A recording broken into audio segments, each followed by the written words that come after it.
প্রতিটি নরনারীকে সেই পথে যেতে হবে। এমন কীর্তি করো, এমন কর্ম করো, এমন কাজ করো, অনেক মানুষ তোমার জন্য কাঁদবে। বাবু এত কোলাঘাট, সামনেই তো আলিলাম, আপনারা জানেন। একটি মেয়ে মানুষ, আমি প্রথমবার যখন বড় বাজারে কীর্তন গাইতে যাই কলিকাতা, দেখি সেখানে পতাকা হাতে মাতঙ্গিনী হাজরা দাঁড়িয়ে আছে কলকাতা। আমি বললাম, ইনি কে? ইনি এমন কি করেছিলেন যে পতাকা নিয়ে মোড়ে দাঁড়িয়ে আছে? হ্যাঁ, তখন আমার সঙ্গের সাথী বললেন যে উনি আমাদের মেদিনীপুরের মেয়ে মাতঙ্গিনী হাজরা। সেও মেয়ে, আমরাও মেয়ে। হ্যাঁ, মহাত্মা গান্ধী, ক্ষুদিরাম, এই বিবেকানন্দ, নেতাজি সুভাষচন্দ্র, এনারাও, ঋষি অরবিন্দ, এনারাও ছেলে, আমরাও ছেলে। কিন্তু আমরা মরে গেলে কোনো জায়গায় টাচু হবে না। কেন? আমাদের কর্ম নাই, স্বার্থপর, শুধু পেটের জ্বালার জন্য, নিজের সুখের জন্য এই দেশ থেকে দেশান্তর ছুটে বেড়াচ্ছি, ঘুরে বেড়াচ্ছি, মানুষের কথা ভাবি না। তাই আমাদের কীর্তি ছড়াবে না, আমাদের মহিমা মানুষের কাছে দাঁড়াবে না, মানুষ আমাদের জন্য কাঁদবে না। তাই আজকে সুধন্যা বলছে, মা তুমি গর্ব করো, আমি তোমার ছেলে অর্জুনের সঙ্গে যুদ্ধ করব। আর আজকে সবচাইতে বড় জিনিস যেটা হবে সেটা কি? অর্জুনের জন্য কৃষ্ণকে দেখতে পাবো। আমি যেন শ্রী গোবিন্দকে দেখেই মরতে পারি, সেই মৃত্যুই হবে প্রকৃত মৃত্যু, প্রকৃত জয় লাভ করা। রাধে রাধে। আশীর্বাদ নিয়ে, মায়ের কাছে আশীর্বাদ নিয়ে চলে গেল, কিন্তু উনি বিবাহিতা। কার কাছে বিদায় নিতে হবে? আর একটা জায়গা আছে। কোথায়? আগে বলুন, জোর করে বলুন না, ভয় কি আছে?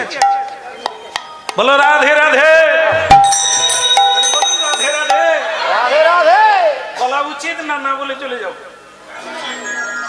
আর লাইন যদি ঠিক থাকে যাওয়া উচিত, আর লাইন যদি বেলাইন হয় না গেলেও চলে। স্ত্রী যেমন মনে করে স্বামীকে না বলে যদি বাপের বাড়ি যায় ক্ষতি কি আছে, যদি বান্ধবীর বাড়ি যাই ক্ষতি, তাহলে লাইন নাই, কানেকশন নাই, এ গেলেও কোনো আপত্তি নেই। কিন্তু যারা কর্তব্য পালন করে চলছে তাকে যেতেই হবে। হ্যাঁ, এ তো স্ত্রী নয়, এই জন্য মানে জীবন সঙ্গিনী, যাকে অবশ্য প্রয়োজন আছে, সহায়তা করে, তার নাম সহধর্মিনী।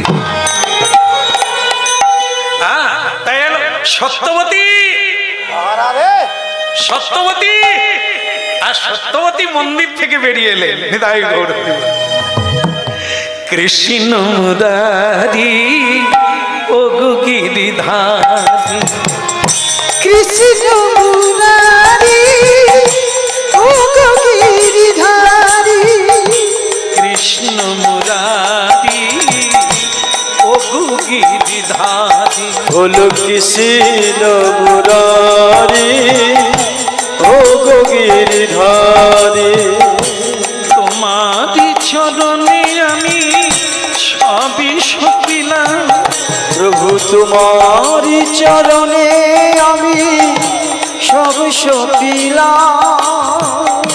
তোমারি চরণে আমি সবই সপিলাম, ওই তোমারি চরণে আমি সব সপিলাম।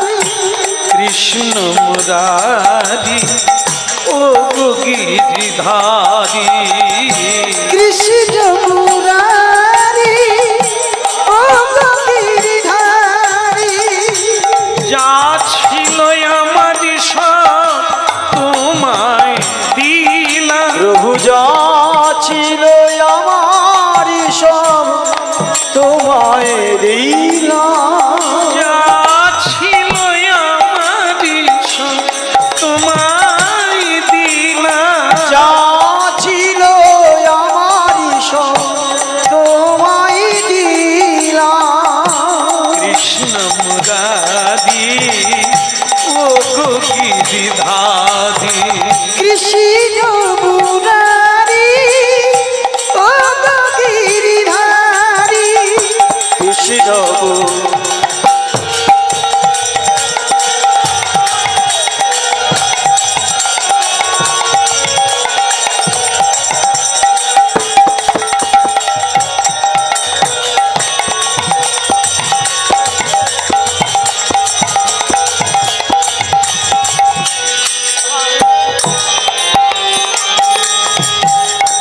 কৃষ্ণ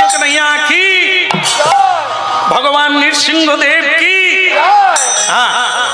वाह सत्यवती आज তোমাকে খুব খুশি খুশি লাগছে হবে না?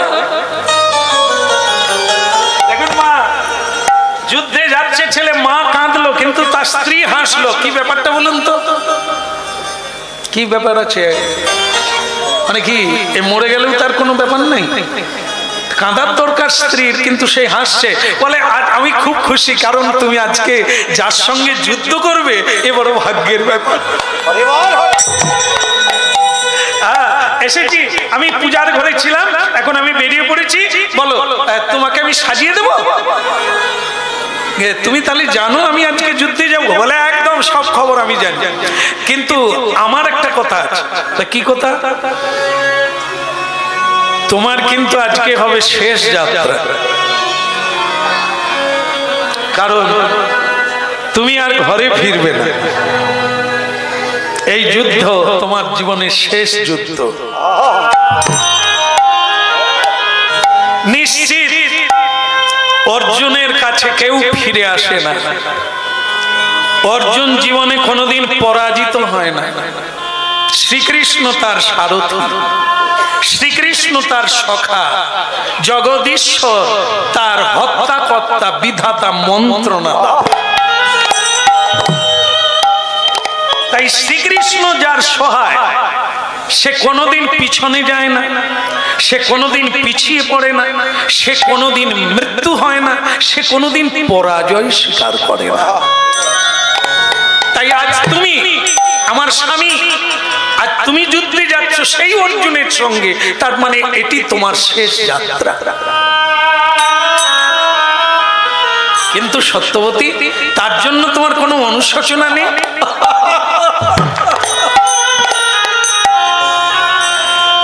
সেই মেয়েরা কাঁদে, সেই মেয়েরা মাদলি দেয় স্বামীকে, আংটি পরায় আর মুদা ধরে। মুদা জানেননি বোধ হয়? এখানেও জানে এ মুদা, তাহলে সব জায়গায় আছে। সেই মেয়েরা ভয় পায় যারা স্বামীকে আগলে রাখতে চায়, হ্যাঁ, স্বামীকে বাইরে ছাড়তে চায় না, কেননা তার স্বামী চলে যাবে। আরে হতভাগিনী, কাউকে ধরে রাখা যাবে না। কর্ম আগে আন, যে যাবে তাকে তুমি আটকাতে পারবে না। কোনো মাদলি কাজ করবে না পৃথিবীতে কর্মের কাছে। এই জন্য মাদলি না, আংটি না, গণনা না, নিজের ভাগ্য নিজে তৈরি করতে হবে পরিশ্রমের দ্বারা, সততার দ্বারা। ওগুলো না, ওগুলো দুর্বল মানুষেরা করে। যারা ভাগ্যহীন, যারা ভাগ্য ভাগ্য চিৎকার করে, তারাই করে। ভাগ্য তৈরি করতে হবে। পৃথিবী এক অমূল্য সম্পদের অধিকারী, পুরস্কার দেওয়ার জন্য রেডি। তুমি শুধু যোগ্যতা তৈরি করো। কাঁদলে হবে না, এই উমুকের জন্য আমার জীবনটা ছাড়খাড় হয়ে গেল, এই সংসারে এসে আমার জীবনে কিছুই হলো না, এটা বলো না। কারণ আমাদের ভারতবর্ষে এমন মহাপুরুষ, এমন মহিয়সী নারী আছে যারা অনেক জিরো থেকে হিরো হয়েছে। না, জন্ম কিচ্ছু দেয় না, সমাজ কিচ্ছু দেয় না, নিজে যদি পরিশ্রম করে, করি তো আপে, না হলে করায় কারবার। এই জন্য নিজেকে বলিয়ান হতে হবে, সব সময় অগ্রদূত হতে হবে, অনলস হতে হবে, উদ্যমী হতে হবে। লক্ষ্মী আপনার কাছে থাকবে,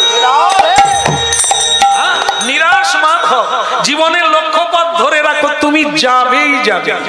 বলো রাধা রানী কি জয়। শ্রীকৃষ্ণ কথা শুনুন, শ্রীকৃষ্ণ কোনোদিন নার্ভাস হয় না, কোনো কিছুতে পিছিয়ে পড়ে না। সাহস নিয়ে বকাসুর, অঘাসুর, তৃণাবর্তাসুর সবাইকে বিনাশ করেছেন অনায়াস। গিরি ধারণ করেছে, কালিয়নাগের মাথায় নেচেছে। এ দুঃসাহসিকতা এগিয়ে। হ্যাঁ, তা বলো রাধা রমন কি? তাই জন্য ভয় কিসে? তুমি তো জয়ী হবে। একটাই জিনিস আমার কথা, আমার একটি চাওয়া আছে। বল কি তোমার চাওয়া? আমি জানি তুমি আর ফিরবে না, তাই তুমি যাওয়ার আগে তোমার ঔরসে আমাকে একটি পুত্র দিয়ে যেতে হবে।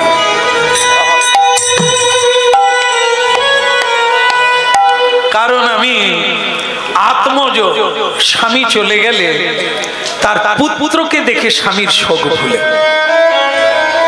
আমি চাই তোমার মধ্যে একটি কৃষ্ণ ভক্ত সন্তান পৃথিবীতে আসুক, তাই তোমাকে এটি করতে। কিন্তু তুমি কি জানো না 7 কটার আগে যেতে বলছে? ভুলে গেছে 7টার আগে। তা 7টা পেরিয়ে গেলে আমি তেলে পড়বো, তোমার জানা নেই? এখন তো সব হবে না। এখন আমি সন্তান দেব কি করে? আমি যুদ্ধের জন্য প্রস্তুত। আমি কিন্তু বুঝি না তোমার কাছে কোনটা আগে, কোন ধর্মটা আগে। কর্মই ধর্ম, কোনটা আগে করা উচিত এটা তুমি চিন্তা করবে। সুধন্যা দেখলো, মাগো 7টা বাজে যা হয় হবে, এর ইচ্ছা পূরণ করতে হবে। মিলন হলো, স্বামী স্ত্রীর মিলন হলো, গর্ভে সন্তান দান করলেন, আবার স্নান করলেন, আবার নূতন পোশাক পরলেন, হ্যাঁ, আবার চন্দনে ভূষিত হলেন, আবার ফুলের মালা পরলেন, সৌগন্ধি নিলেন। হ্যাঁ, এইবার স্ত্রী বলছে, স্বামী নিশ্চিন্তে তুমি এগিয়ে যাও। কিন্তু ভক্তমণ্ডলী মায়েরা, সেখানে সব লোক পৌঁছে গেছে, কিন্তু 7টা পার হয়ে গেল সুধন্যার পৌঁছাতে।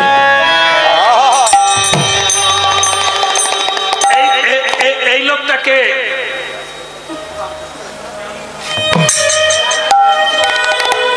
কটা বাজে? কটা বাজে? কটা বাজে?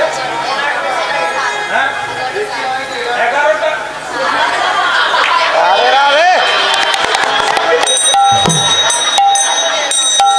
এও বলে ভালো করে দিয়েছে, টাইম হয়ে গেল তো, কীর্তন শেষ হয়ে গেছে।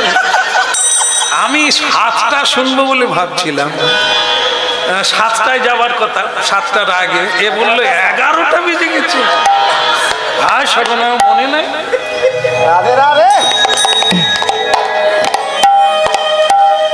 তাহলে তো হয়ে গেছে, টাইম হয়ে গেছে গো। বন্ধ করে দেবো? আচ্ছা ঠিক আছে, আপনারা চাইছেন যখন, আর 5 মিনিট তো হবেই। বলো রাধা মাধব কি?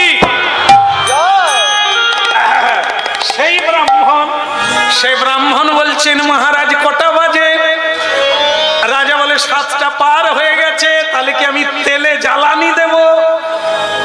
কারণ আপনার ছেলে সুধন্যা এখনো আসেনি, তার মানে তেল গরম করতে হবে। আমি কি জ্বালানি শুরু করব? মানে এ আগে এগিয়ে আছে, এ তো হিংসুটে মানুষ, এগিয়ে আছে যাতে তেলে পড়ে। মানে ও হরিনাম করে তো, সকলে ওকে ভালোবাসে, ওকে প্রণাম করে, ওকে লোক চায়। এইটা সহ্য করতে পারে না। ব্রাহ্মণ চাইছে তেলে ফেলে দিলেই কাজ মিটে যায়। তাহলে কি আমি জ্বালানি দেব? হংসধ্বজ রাজা বললেন, অবশ্যই দেবে, আইন আইন। ওরই জন্যই আমি আশা করে কথা দিয়েছিলাম আপনাদের আমি কৃষ্ণ দেখাবো।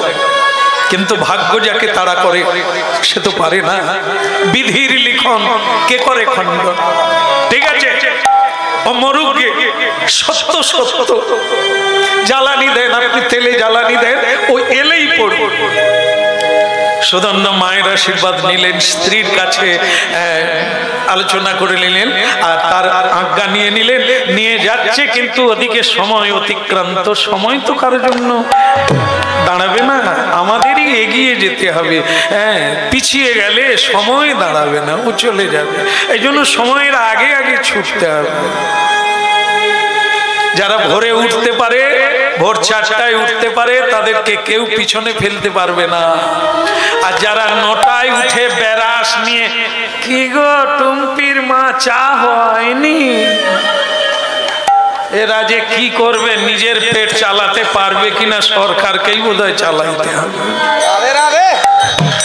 বলে রাধা মাধব কি।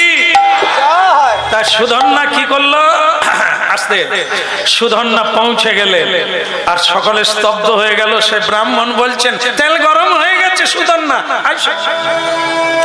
হ্যাঁ, সুধন্যা পৌঁছে গেল, বাবা ঝরঝর করে কাঁদছে। সুধন্যা, পুত্র না মূত্র, আমার ভাবতে অবাক লাগে। সবাই পৌঁছে গেল, রাজ আজ্ঞা, রাজ বাক্য, রাজ আদেশ কখনো লঙ্ঘন করতে নেই, তা তুমি করলে। আমার ছেলে হয়ে, এত সুন্দর ছেলে, আমি তোমাকে এত ভালোবাসি,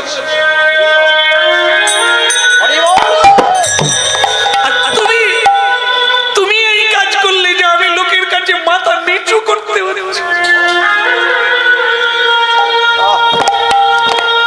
আমি খোঁজ নিয়ে দেখেছি তুমি স্ত্রীর সঙ্গে মজা করছিলে। বাবা, যদিও আপনার কাছে আমি কোনোদিন মাথা উঁচু করে দাঁড়াই নাই, কিন্তু আপনি যখন অধর্ম বাক্য বলবে, আমি কিন্তু তখন আপনাকেও ছেড়ে দেব না। আপনি এটা কি উচ্চারণ করলেন? আপনি আমার বাবা, আমি আপনার বৌমার সঙ্গে মজা করছিলাম, এটা আপনি কি করে বললেন? দেখো সুধন্যা, আমার মাথার ঠিক নেই, আমি বড় শোকে দুঃখে কথাটা বলেছি। তুমি এতক্ষণ তো ছিলে বৌমার কাছে, তোমার আজকে মাথায় নেই যে 7টার আগে তোমাকে পৌঁছাতে হবে, যুদ্ধে যেতে হবে, তুমি ঘোড়া ধরেছিলে। আমি সবই জানি বাবা, আমি সবই জানি, কিন্তু এটাও জানি আমার কাছে কোনটা আগে ধরবে।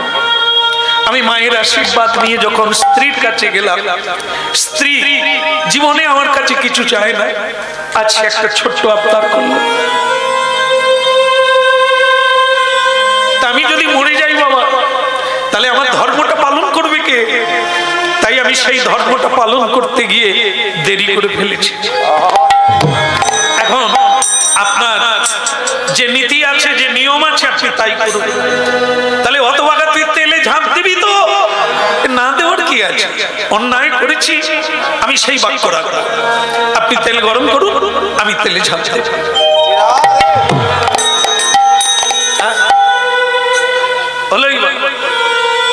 ক্ষতি কোথায়? শুধু একটাই দুঃখ থেকে গেল, কৃষ্ণকে দেখা করলো না।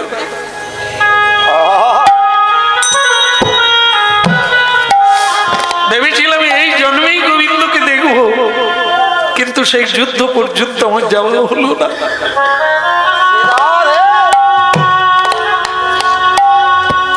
দুঃখ নেই, মানুষ যেখানে হুচুট খেয়ে পড়ে তার পথ কমে না, ওইখান থেকেই আবার চালু হয়।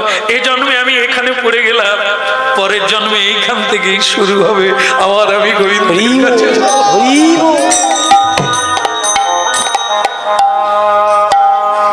এ জগতে সবই মিথ্যা, সত্য কেবল হরি। বলো এ জগতে সবই মিথ্যা, সত্য কেবল হরি। এ জগতে সবই মিথ্যা, সত্য কেবল হরি। বলো এ জগতে সবই মিথ্যা, সত্য কেবল হরি। শরণ বন্দন আত্ম নিবেদন, হইল শরণ বন্দন আত্মনিবেদন। শ্রী হরি চরণ কর সাথ, কর সাথ। এ জগতে সবই মিথ্যা সত্য কেবল হরি। বলো এ জগতে সবই মিথ্যা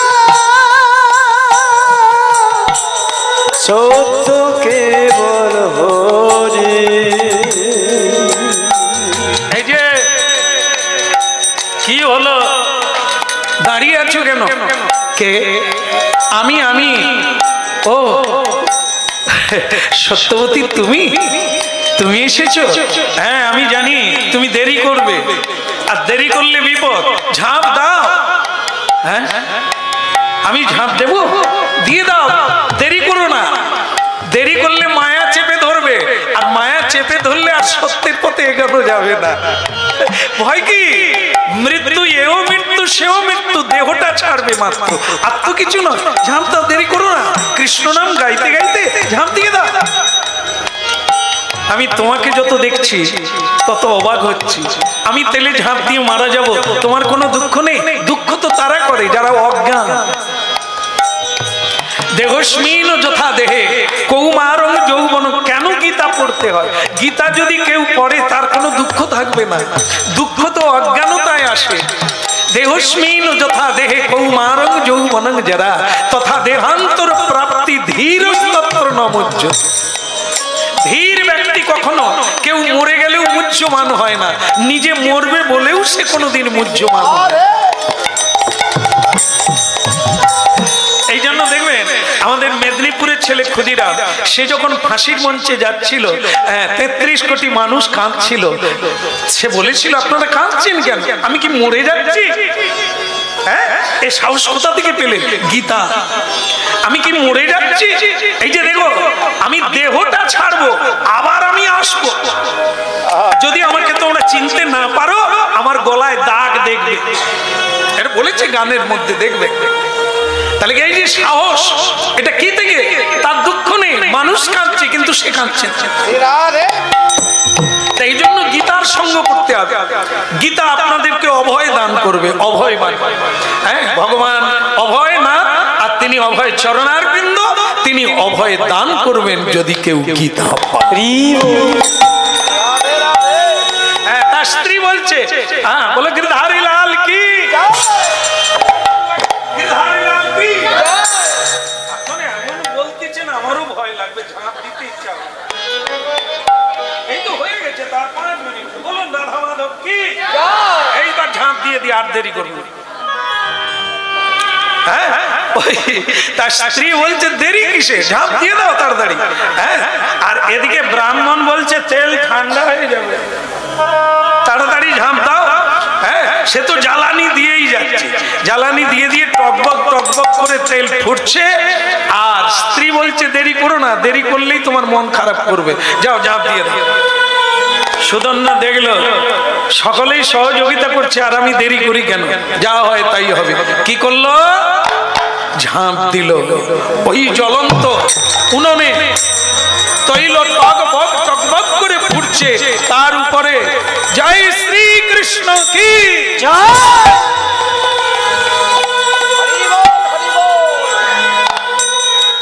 এই কি তোমার লীলা বিধি, এই কি তোমার খেলা, এই কি তোমার লীলা বিধি, এই কি তোমার লীলা।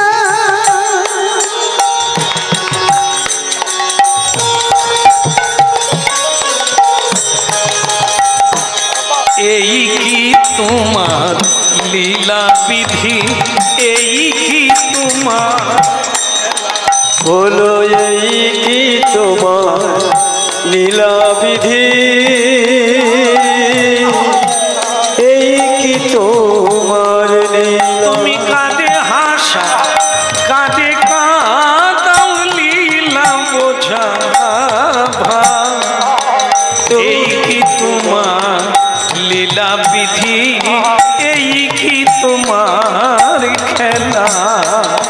বলো এই কি তোমার লীলা বিধি, এই কি তোমার খেলা। তুমি কাঁদে হাসা,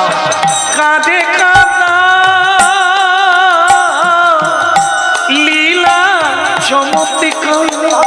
তুমি কারে হাসা কারে কাঁদা নীলা চমৎকার।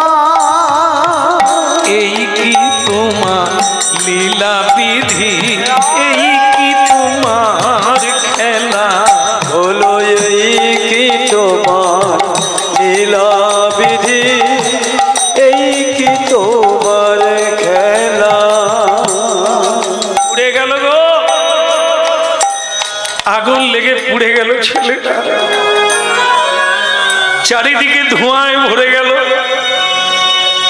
একটা বড় কড়াইয়ে তেল ফুটছিল, সুদর্ণা তাতেই ঝাঁপ দিল।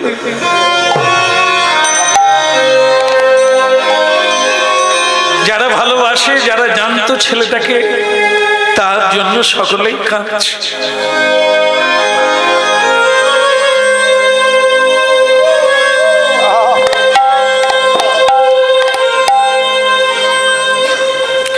শুধু একজন বাদে,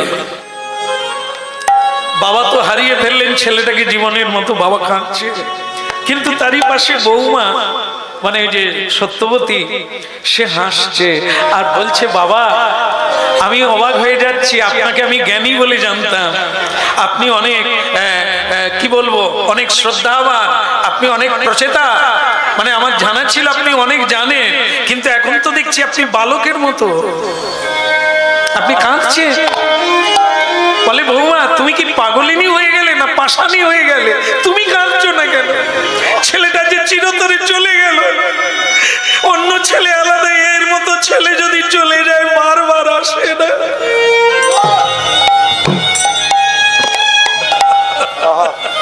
বৌমা বলছে, বাবা আমি তখনই কাঁদবো যদি প্রকৃত যেত।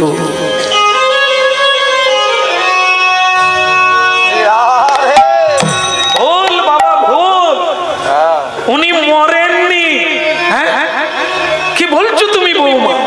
চোখের সামনে আগুন জ্বলে গেল, ধোঁয়া উঠছে, আর তুমি তাকে দেখা যাচ্ছে না, তুমি বলছো বেঁচে আছে। বেঁচে আছে,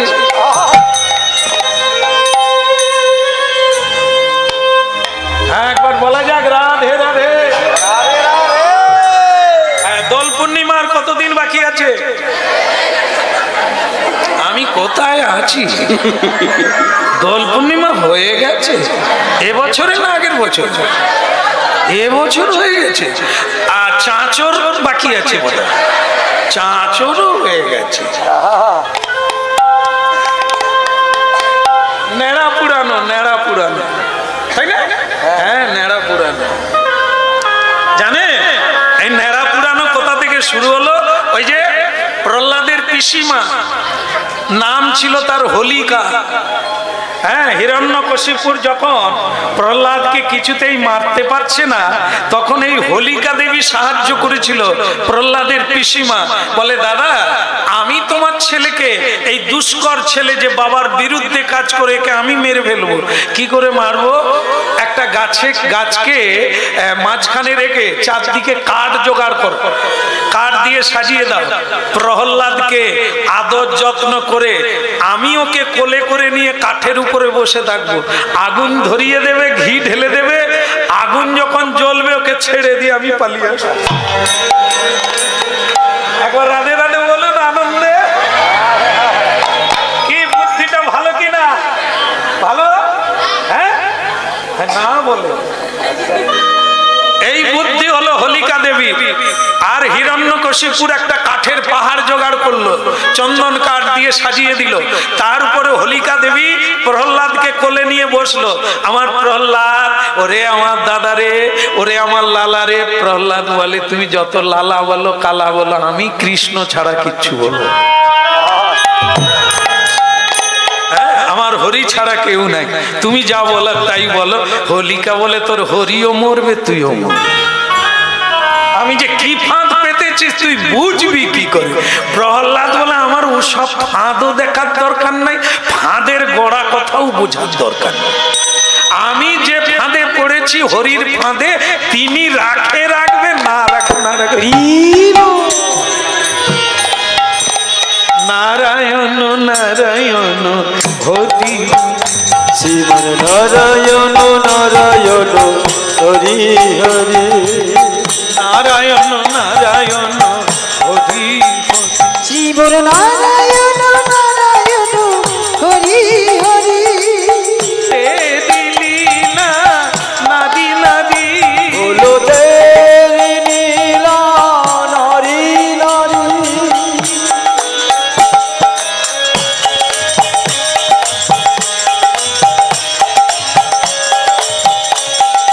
নারায়ণ নারায়ণ হরি হরি ও নারায়ণ নারায়ণ হরি হরি যে নারায়ণ নাম লয় তার বাঞ্ছা পূর্ণ ওই না যে নারায়ণ নাম লয় তার বাঞ্ছা পূর্ণ হয় ভক্তি ভরে লবতারি নাম শ্রীমন নারায়ণ নারায়ণ হরি হরি জীবন নারায়ণ নারায়ণ হরি হরি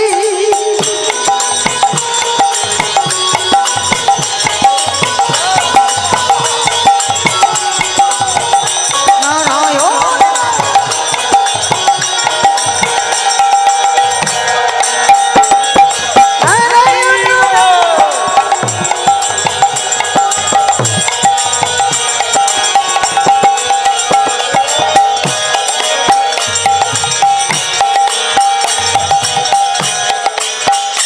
ভক্তমন্ডলী মায়েরা, আগুন জ্বালানো হয়েছিল, কাহিনীটা শুনে রাখুন।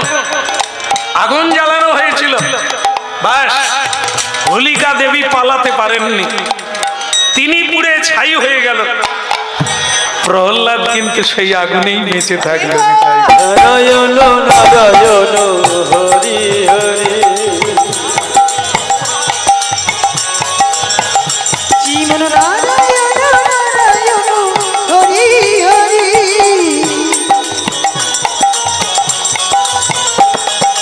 হরি হরি হরি হরি বল হরি হরি হরি হরি হরি হরি হরি হরি ও হরি হরি হরি হরি নারায়ণ নারায়ণ হরি হরি জীবন নারায়ণ নারায়ণ হরি হরি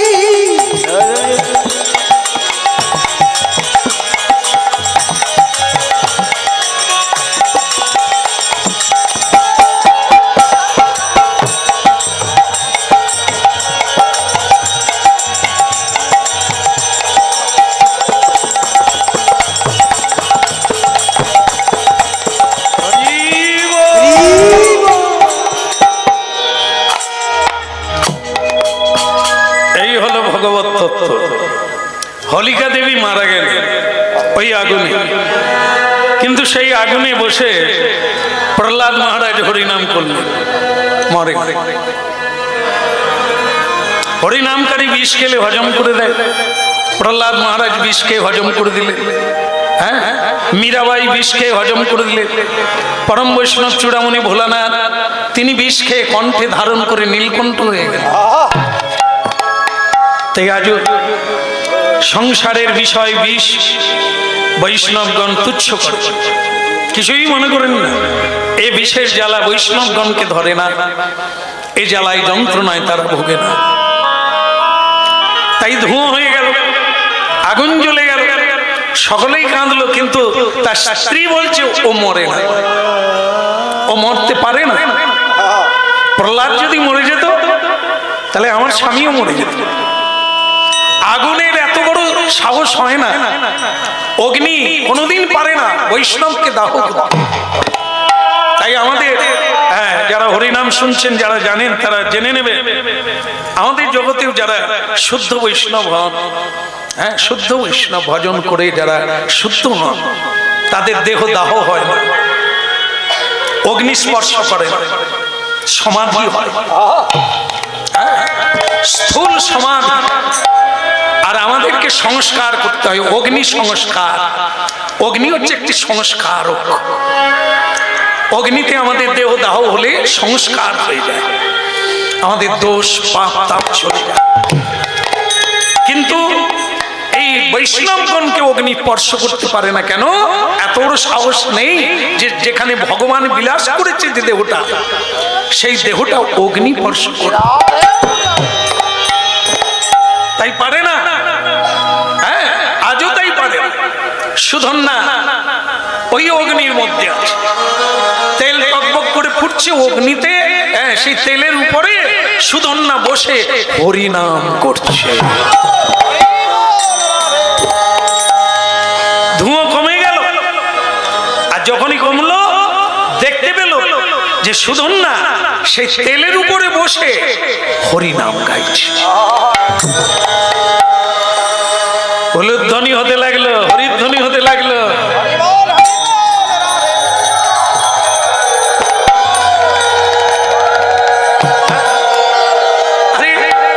বেঁচে আছে বলো সুধন্যা কি, ভগবান কৃষ্ণ কি।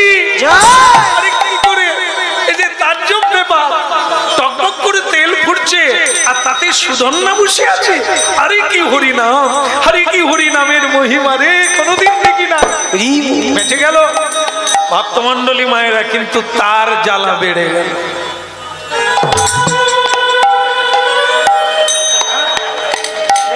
থাকতে পারলো না। হ্যাঁ, সে বলল মহারাজ কিছু মনে করবেন না, নিশ্চয়ই তেল ঠান্ডা ছিল।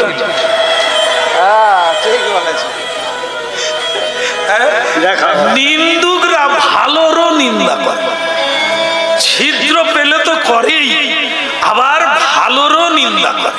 এই তারা কোনোদিন ছাড়বে না, সে যত তুমি হরিনাম ভালো হলো বটে ভালো, কিন্তু কীর্তনিয়া রঙিন কাপড় পরে একটা না একটা কিছু বের করবে। তারপরে রঙিন কাপড় যদিও পরে থাকি, তারপরে সবই ঠিক আছে, কীর্তনিয়ার মাথায় চুল নাই। না হলে কিন্তু খুবই ভালো হতো, কীর্তনিয়ার মাথায় চুল না।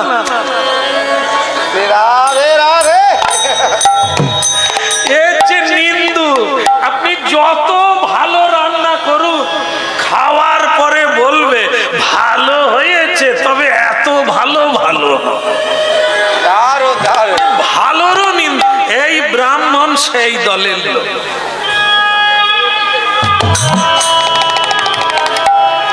তেল এখনো ফুটছে, সে বলছে তেলে পড়ে কেউ বাঁচে, নিশ্চয়ই তেল ঠান্ডা হয়ে গেল।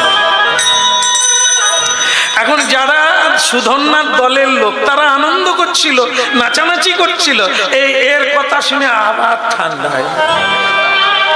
কি করবে রে, আবার ফেলাবে নাকি তেলে, তো মুশকিল হবে। তখন রাজা বলছে আচ্ছা ব্রাহ্মণ, তাহলে কি করে বোঝা যাবে যে তেল ঠান্ডা? হ্যাঁ, কি করে যাবে? হাত দিয়ে দেখবো, হাত দিয়ে দেখবেন আপনারা, পরীক্ষা করবেন, কেউ করবেন? হাত তুলো। তেল কিন্তু ফুটতিছে এখনো টকবক করে, কে হাত দেবে? ওরে রাম রাম, যে হাত দেবে তার আর হাত নাই কি? তবে রাজা তখন বলছে দেখো কেউ রাজি হচ্ছে না, তাহলে কি করা যাবে? তুমি বরং একবার হাত দিয়ে দাও। বলে আমি হাত দিতে গেলে আর ঘন্টা নাড়তে পারবো না। তাহলে কি করবে? তুমি নিজেই বললে তেল ঠান্ডা, তাকে কি করে বুঝবো? হবে আমি একটা নারকেল ছাড়িয়ে আনছি, নারকেল মালা সমেত থাকবে, ওই নারকেলটা তেলে ফেলে দেবো। যদি ফেটে যায়, যদি ফেটে যায় তাহলে ভাববো তেল গরম আছে, আর যদি না ফাটে তাহলে আবার ফেলতে হবে সুধন্যাকে। কিরকম লাগছে? ভালো লাগছে একদম, মানে আবার ফেলবে বলে। এনারাও ব্রাহ্মণের দলে। না না, সে ব্রাহ্মণ খুব খুশি যে আবার ভালো করে আমি গরম করব, তারপরে আবার সুধন্যাকে ফেলবো। এখন মজার কথা, নারকেলের মালা, নারকেলের মালা কে ফেলতে যাবে? যদি গরম হয় দুম করে ফেটে উঠবে, আর দুম করে ফেটে গেলে তুমি আর ভালো থাকবে না, তোমারও বাক্স ফেটে যাবে। তখন কে যাবে? সকলেই যুক্তি করে বললো মহারাজ ইয়ার চিন্তার কি আছে, যে এই মানে কি বলবো, এই যুক্তিটা দিয়েছে তাকেই দেওয়া হোক না। ব্রাহ্মণ বলে আমি যাব যাব কি আর করবো। এইবার ওই নারকেল নিয়ে যাচ্ছে, না না ওর বাড়ির লোক বলে দিয়েছে সরে আয়, গায়ে তেল পড়বে। ওই ফোন করে দিয়েছে, চলে গেছে, বেঁচে গেল। আপনারা সরে বসুন।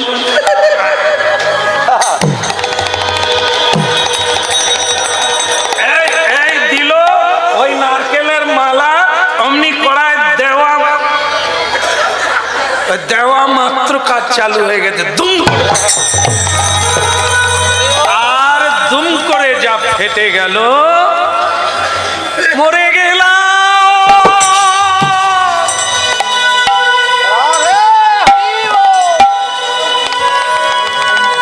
ভক্তমন্ডলী মায়েরা, পারো আর নাই পারো ভগবানের কাছে বলো, সবার মঙ্গল হোক।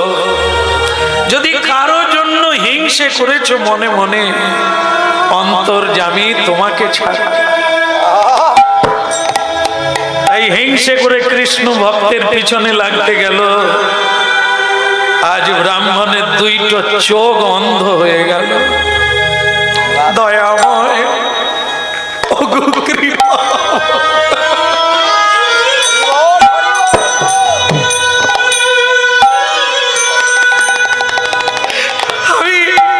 আমি দেখতে পাই না,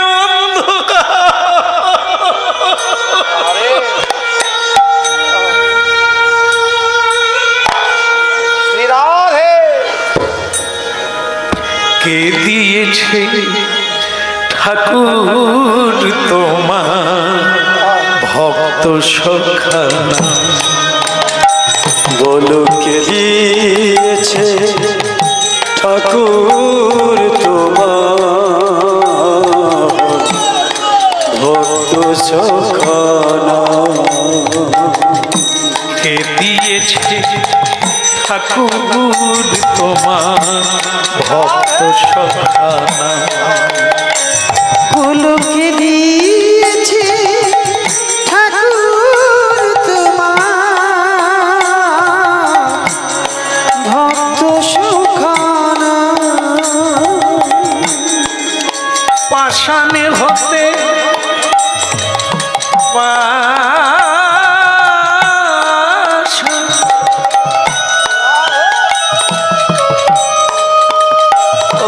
পাষাণ হতে পাষাণ তুমি, ওগো নিঠুর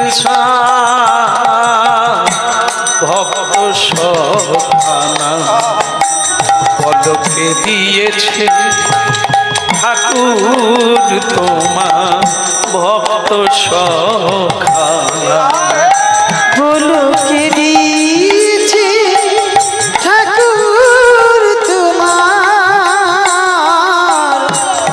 ভক্ত সুখানা। সুধন্যা, সুধন্যা, বড় অন্যায় করেছি রে বাপ, আমি বড় অন্যায়।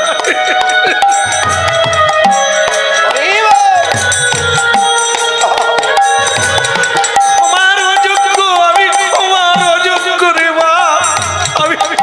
কে দিয়েছে ঠাকুর স্বামী, তোমার, স্বামী সত্যবতী কিছু বলবে? ব্রাহ্মণে চোখে তুমি হাত বুলিয়ে দাও, ওর চোখে তুমি হাত বুলিয়ে দিলে ও আবার চোখ ফিরে পাবে। যাও, যে হাতে তুমি গোবিন্দের সেবা করো, যে হাতে তুমি গুরু বৈষ্ণবের সেবা করো, সেই হাত সাধারণ না। যে হাতে তুমি জপের মালা ধরো, ওই হাত কি না পারে। ওর চোখে হাত বুলিয়ে দাও। সুধন্যা তাই করলে। ব্রাহ্মণের পুড়ে যাওয়া, হারিয়ে যাওয়া, ওই দাউ দাউ করে জ্বলে যাওয়া এখনো জ্বালা যন্ত্রণা, সেই চোখে হাত দিলে শীতল হয়ে গেল, ঠান্ডা হয়ে গেল, দুটো চোখ ফিরে পেল।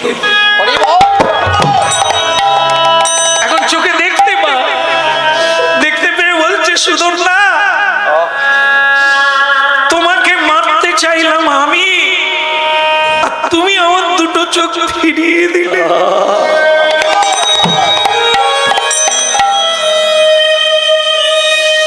এতদিন আমার ভিতরে হিংসা ছিল, অবুঝতা ছিল, আমি বুঝতে চাইনি এই ভগবত ধর্মটা কি। আজ আমি বুঝতে পারলাম তুমি মানুষ নও, তুমি ভগবত। বৈষ্ণব ঠাকুর করুণা সাগর, এ দাসে করুণা বৈষ্ণব ঠাকুর করুণা সাগর, এ দাসে করুণা দিয়া পদ ছায়া শোধ হে আমার তোমার চরণ ধরি। বৈষ্ণব ঠাকুর করুণা সাগর, এ দাসে করুণা দয়াল বৈষ্ণব ঠাকুর করুণা সাগর, করুণা করি। ছয় বেগমি ছয় দোষ সতী, ছয় গুণ দেব দাসে, ছয় শত সঙ্গ দেব আমারে, বসেছি সঙ্গেব দাসে। দয়াল বৈষ্ণব ঠাকুর করুণা সাগর, এ দাসে করুণা করি।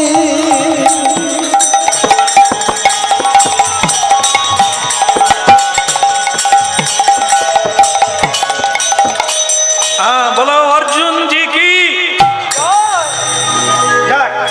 সুধন্যা তপ্ত তৈলে বসে করে হরির সাধনা।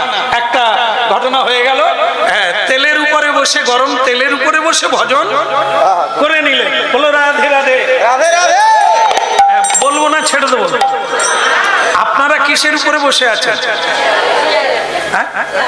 চেয়ার। আমি ভাবছি তেলের উপরে।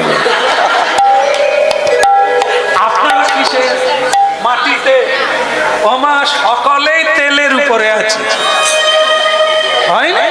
আপনারা বলেননি যে এ জ্বালা সইতে পারি, বলেন হ্যাঁ মরে গেলাম, তার মানে তেলে বসে আছেন বলেই তো গরম লাগছে।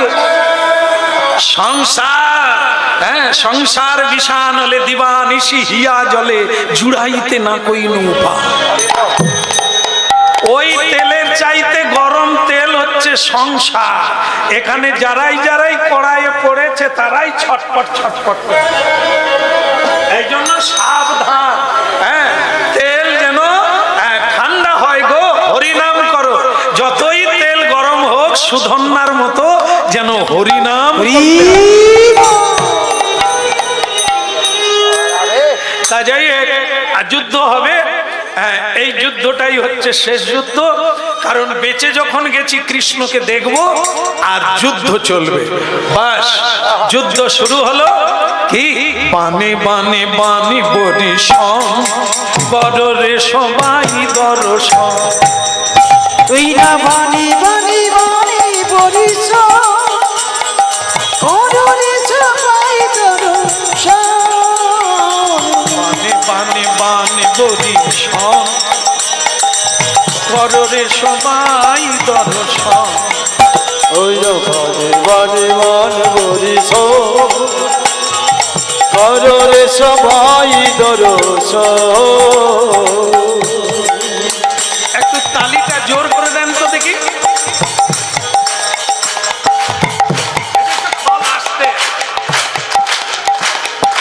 দেখো কত সুন্দর হচ্ছে।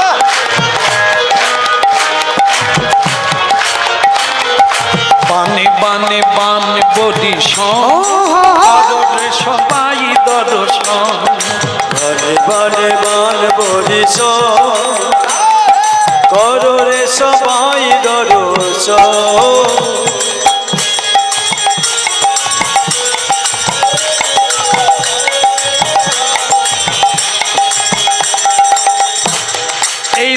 এই লীলাতে দুটো অলৌকিক লীলা।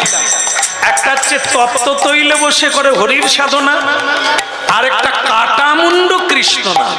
এখন সেটা চলছে।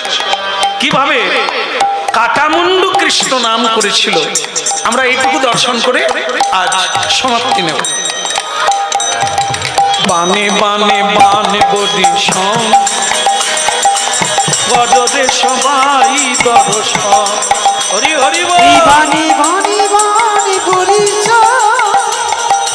অজরে সবাই দর্শন।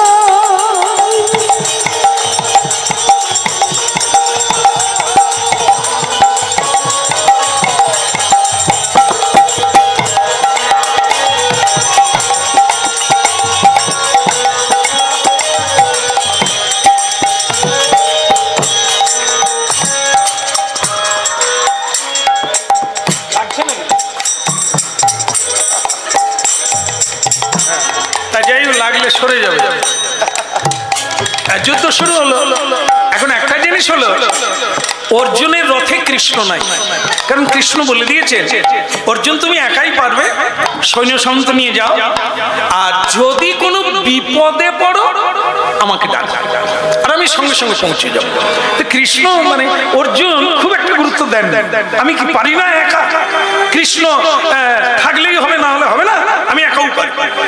এই জন্য ওই একা এসেছে। সুধনের সঙ্গে যুদ্ধ হচ্ছে। সুধন আজকে একটা বান মারলো অর্জুনকে না মেরে অর্জুনের রথে। কেন বলুন তো?